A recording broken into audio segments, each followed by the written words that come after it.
कस्बे की पुरानी गली में खड़ा पितृ छाया निवास केवल एक मकान नहीं, आर्यन के पूर्वजों के संघर्ष की कहानी था। आंगन के बीचों बीच लगा वो विशाल नीम का पेड़ आज भी उतना ही हरा भरा था जितना 20 साल पहले हुआ करता था। 35 वर्षीय आर्यन के लिए ये नीम उसके पिता की यादों का जीवित स्मारक था। सुबह की पहली किरण जब नीम की पत्तियों से छनकर आंगन में गिरती तो आर्यन को महसूस होता जैसे उसके पिता का हाथ उसके कंधे पर है। आर्यन की पत्नी मीरा रसोई से चाय लेकर आई। उसने देखा कि आर्यन आज कुछ ज्यादा ही थका हुआ लग रहा है। 18 साल की उम्र में जब पिता दीनानाथ जी का देहांत हुआ तब आर्यन ने अपनी पढ़ाई और सपने सब कुछ उसी नीम के नीचे दफन कर दिए थे। पिता की छोटी सी परचून की दुकान और उन पर चढ़ा 15 लाख का कर्ज अब आर्यन की नियति थी। उसने दिन रात मेहनत की, अपनी जवानी दुकान के बोरों और हिसाब की डायरियों के बीच गुजार दी ताकि उसकी छोटी बहनें अदिति और रिया शान से विदा हो सकें। दोपहर के समय एक आलीशान कार घर के सामने रुकी। अदिति और रिया अपने महंगे लिबासों के साथ उतरी। आर्यन ने खुशी खुशी उनका स्वागत किया, लेकिन उनकी आंखों में वो पुरानी आत्मीयता नहीं थी। उनकी मां सावित्री देवी व्हीलचेयर पर बैठी अपनी बेटियों को निहार रही थी। शाम की चाय पर अदिति ने वो बम फोड़ा जिसकी कल्पना आर्यन ने कभी नहीं की थी। आर्यन, हमें इस घर और दुकान में अपना हिस्सा चाहिए, अदिति ने सपाट आवाज में कहा। आर्यन का निवाला गले में अटक गया।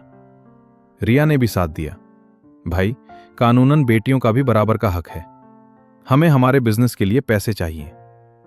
आर्यन ने उन्हें समझाने की कोशिश की कि उसने कर्ज चुकाकर यह घर बचाया है, लेकिन कानून की ठंडी दलीलों के सामने उसके त्याग फीके पड़ गए।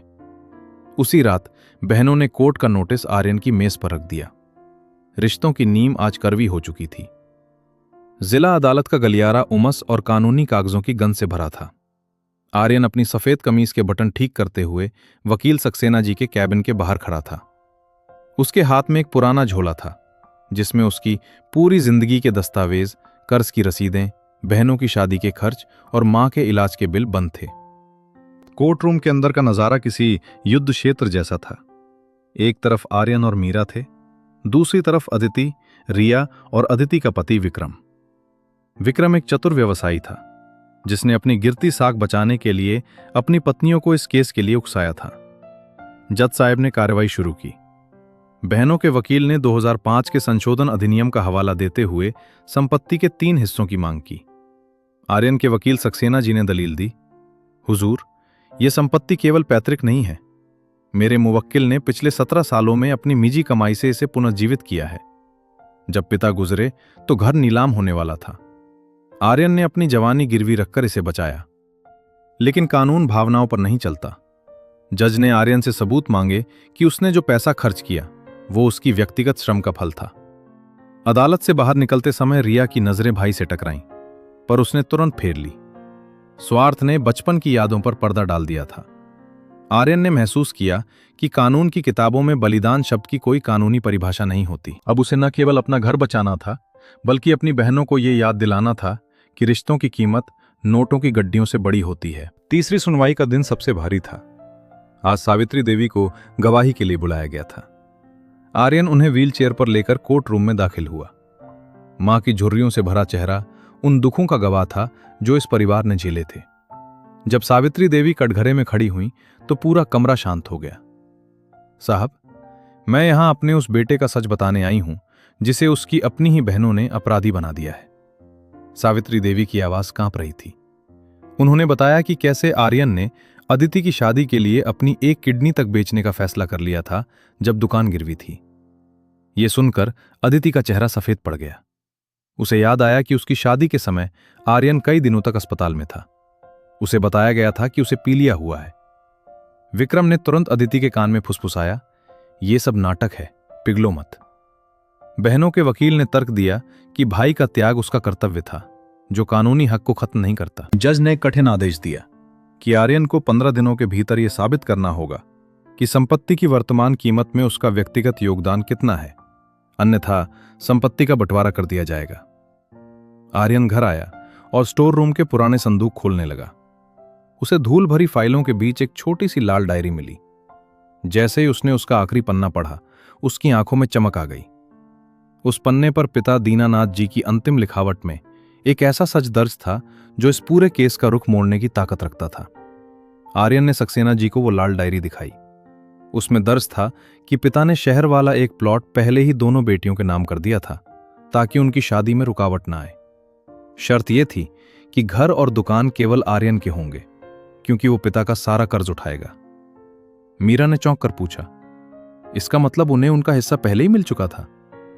कोर्ट में सन्नाटा छा गया जब सक्सेना जी ने एक पुराने गवाह को पेश किया, मुनीम रामलाल जी।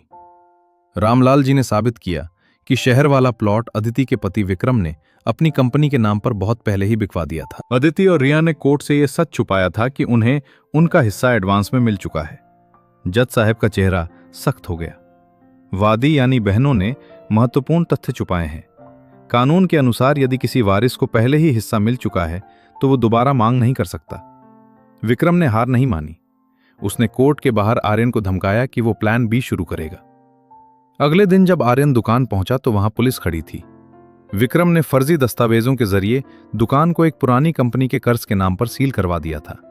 आर्यन का संघर्ष अब और भी जटिल हो गया।